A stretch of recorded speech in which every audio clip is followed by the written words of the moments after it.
그 무렵에 세례 요한이 유대 광야에 나타났습니다. 그 무렵은 언제일까요?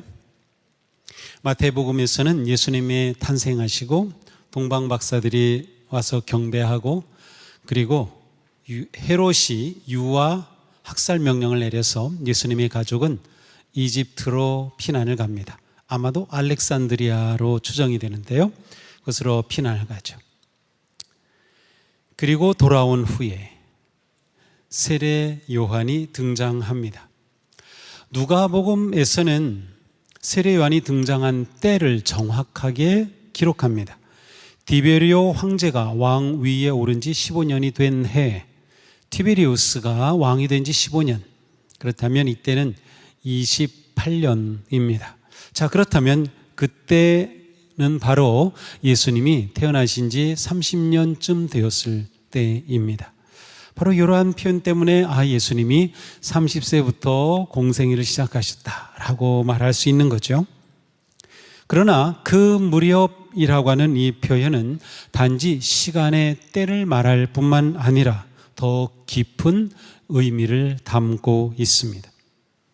그 무렵은 어둠과 절망으로 유다 땅이 신음하던 때입니다. 고통과 폭력과 불의가 가득한 세상에서 메시아를 기다리며 대망하던 때입니다.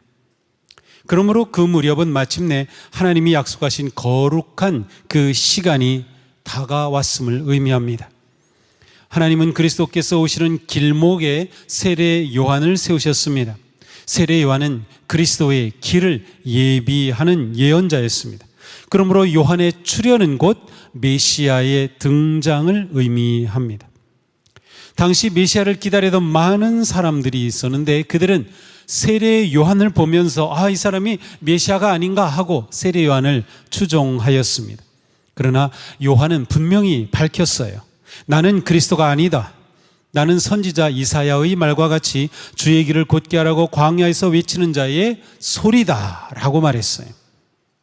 요한은 그리스도께서 오시는 길을 준비하라고 외치는 소리였습니다. 요한은 뭐라고 외쳤습니까? 바로 회개하라, 천국이 가까이 왔느니라. 하늘나라가 가까이 왔다는 것은 곧 하늘나라의 주인이신 메시아가 가까이 오셨다는 것, 그리스도께서 가까이 오셨다는 뜻입니다. 요한은 천국이 다가오는 지금 메시아가 그리스도를 맞이하기 위해, 메시아가 오시는 지금 그분을 맞이하기 위해 회개해야 한다고 선포한 거죠. 세례 요한은 선지자 이사야의 말씀을 인용하며 외쳤어요. 광야에서 외치는 이의 소리가 있다. 너희는 주님의 길을 예비하고 그의 길을 곧게 하여라. 자, 요한은 그리스도 주님이 오시는 길을 예비하기 위해서 회개를 선포하였습니다. 요한은 대림절을 맞이한 우리를 회개의 삶으로 초청하고 있습니다. 주님의 오심을 기다리는 우리는 회개로 준비해야 합니다. 그리스도를 맞이하기 위해 우리는 돌이켜야 합니다. 대림절은 기다림의 시간이며 우리는 그 기다림의 시간을 회개로 채웁니다. 우리는 기다리며 회개하고 회개하며 기다립니다. 다시 오시는 주님이 어떤 분이신지를 안다면 우리는 왜 회개해야 하는지도 알 것입니다. 이사야 선지자는 오실 메시아에 관해 이렇게 예언했습니다. 이새의 줄기에서 한 싹이 나며 그 뿌리에서 한 가지가 자라서 열매를 맺는다. 주님의 영이 그에게 내려오신다. 지혜와 총명과 모략과 권능과 지식과 주님을 경외하는 영이 그에게 내려오신다. 그분은 사람들을 공의로 재판하고 억눌린 사람들을 판단하신다. 그는 정의를 허리띠로 삼고 성실을 몸의 띠로 삼는다. 자, 줄기에서 싹이 나고 나무의 뿌리에서 새순이 돋는다는 것은 그 나무가 잘린 상태임을 보여줍니다. 무너지고 파괴되고 멸망하여 밑동만 남아있지만 다시 싹이 나는 희망의 예언입니다. 새순이 나오듯 메시아의 오심으로 하나님이 다스리시는 새로운 시대, 하나님의 나라가 시작될 것이라는 말씀이죠.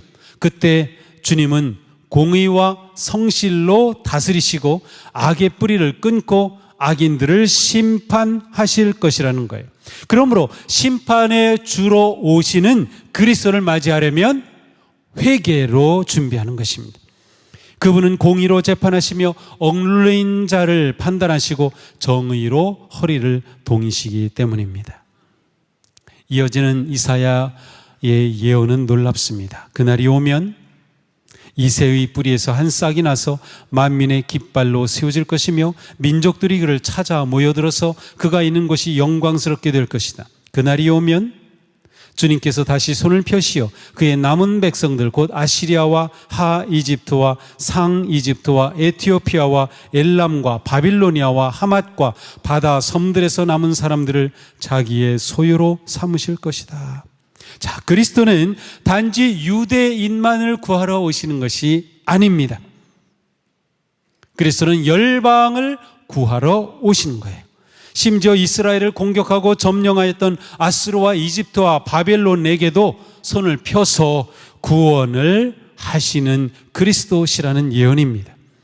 그러므로 이사는 열방이 그리스도의 다스림을 받고 이방이 그리스도께 소망을 두게 될 것을 예언한 것입니다.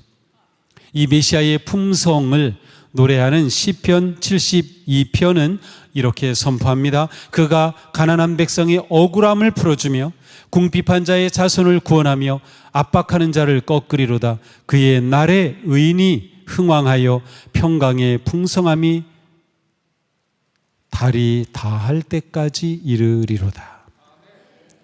자, 이사야 예언에 보면 그의 날, 그의 때 말하죠. 바로 오늘 본문에서 그 무렵이라는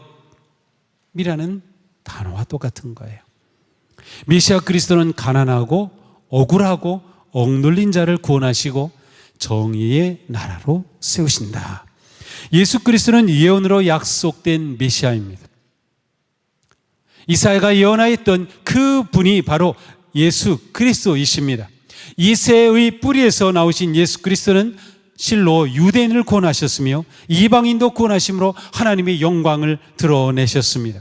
세상의 모든 사람은 구원자이신 예수 그리스도 안에서 희망의 빛을 볼 수 있습니다. 유대인, 이방인, 헬라인, 로마인, 한국인 누구나 그리스도를 통하여 구원을 얻기 때문입니다. 예수님의 탄생은 예언의 성취이며 예수님의 다시 오심은 구원 역사의 완성입니다.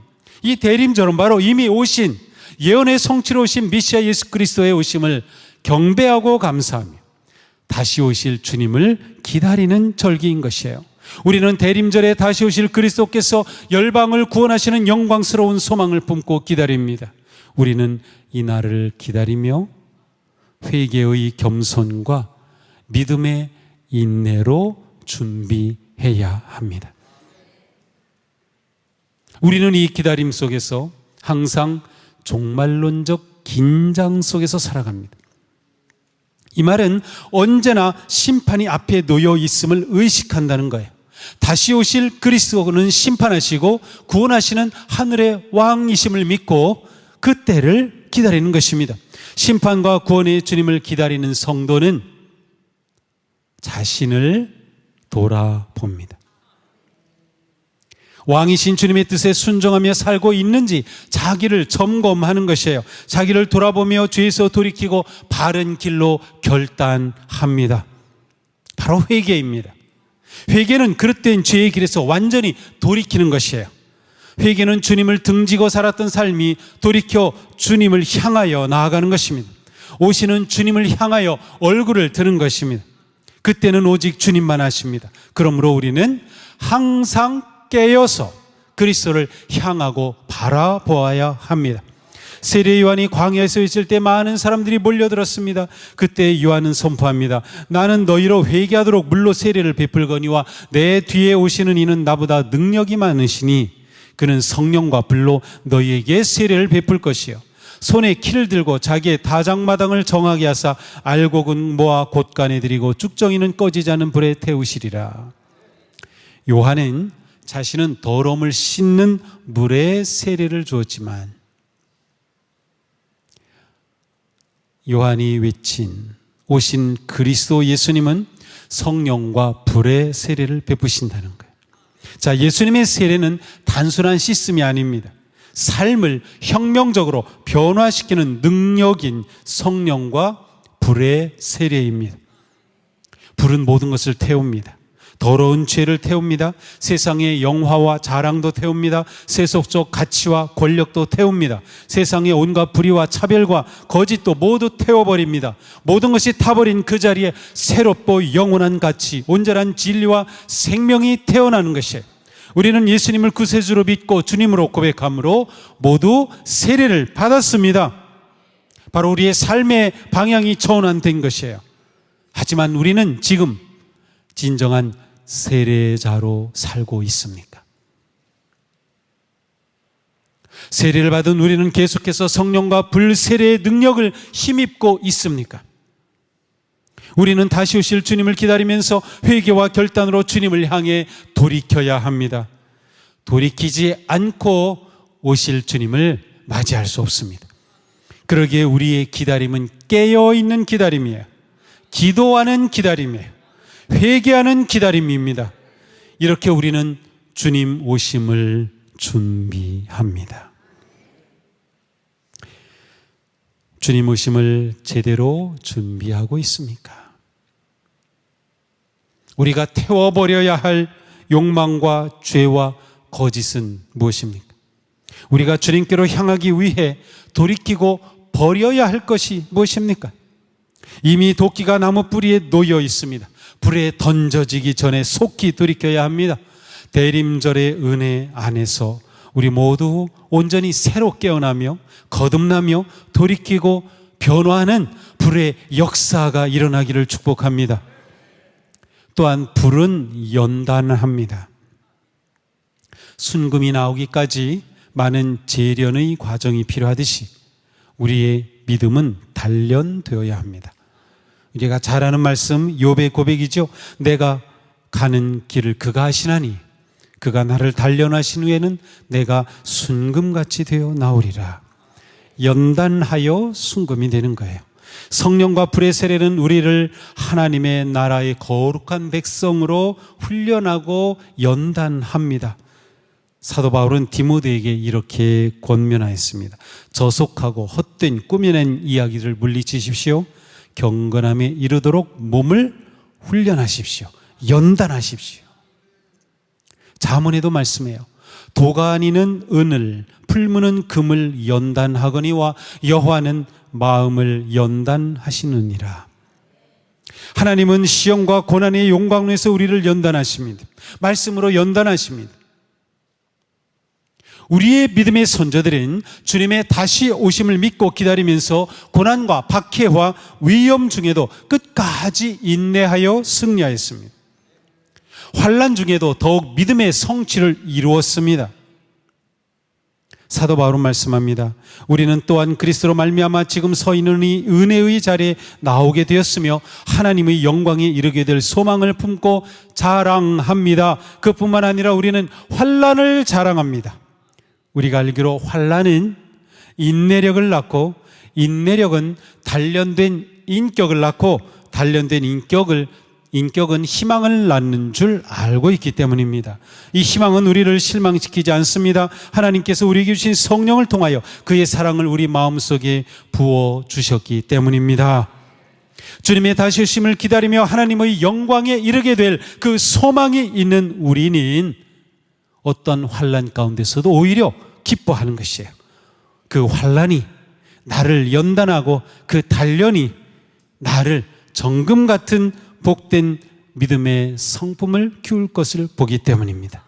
우리는 그리스도의 모습으로 단련될 것입니다. 여기서 중요한 것은 인내력을 발휘하는 것이에요. 인내와 연단은 같이 갑니다. 주님 오심을 기다리는 성도는 많은 일을 겪을 것입니다.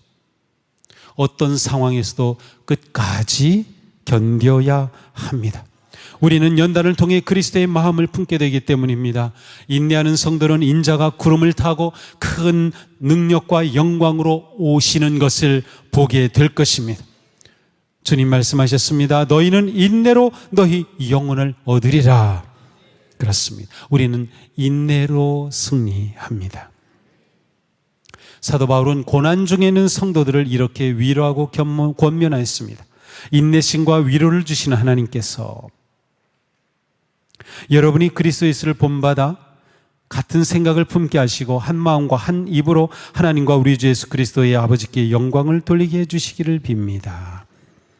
우리는 인내로 주님을 본받고 연단되고 훈련되어 그리스도를 닮아갈 것입니다.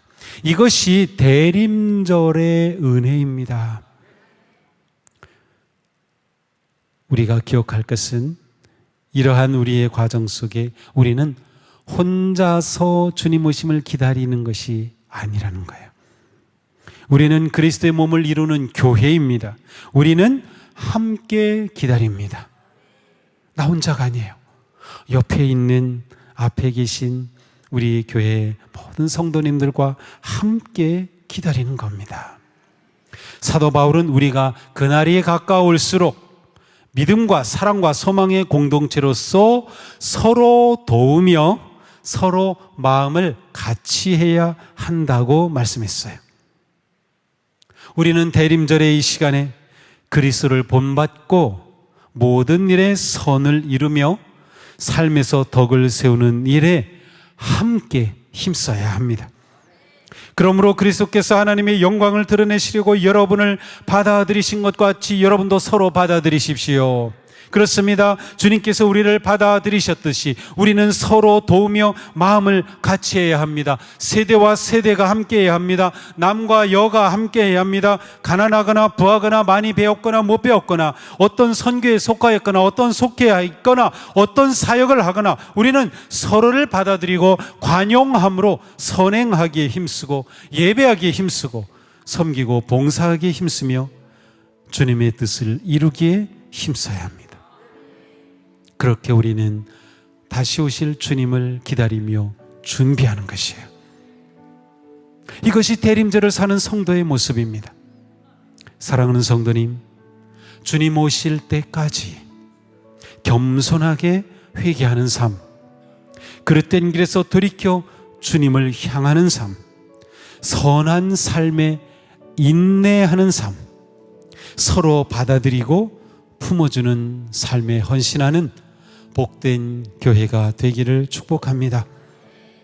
이 시간 로마서의 말씀으로 대림절의 은총 속에 있는 여러분을 축복합니다. 소망을 주시는 하나님께서 믿음에서 오는 모든 기쁨과 평화를 여러분에게 충만하게 주셔서 성령의 능력으로 소망이 여러분에게 차고 넘치기를 축복합니다. 아멘.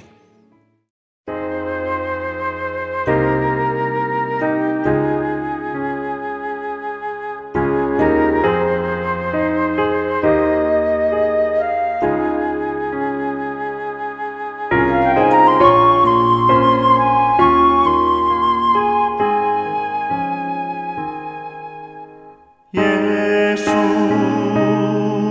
우리 왕이여 이곳에 오셔서 우리가 왕께 드리는 영광을 받아 주소서. 우리는 주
찬양을 받아주소서.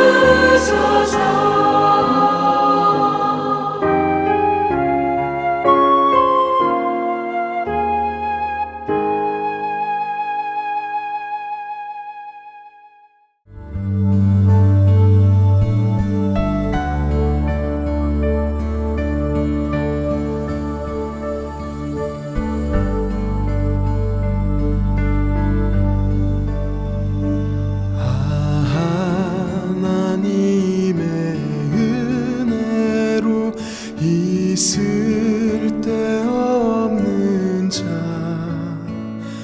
왜 구속하여 주는지 난 알 수 없도다.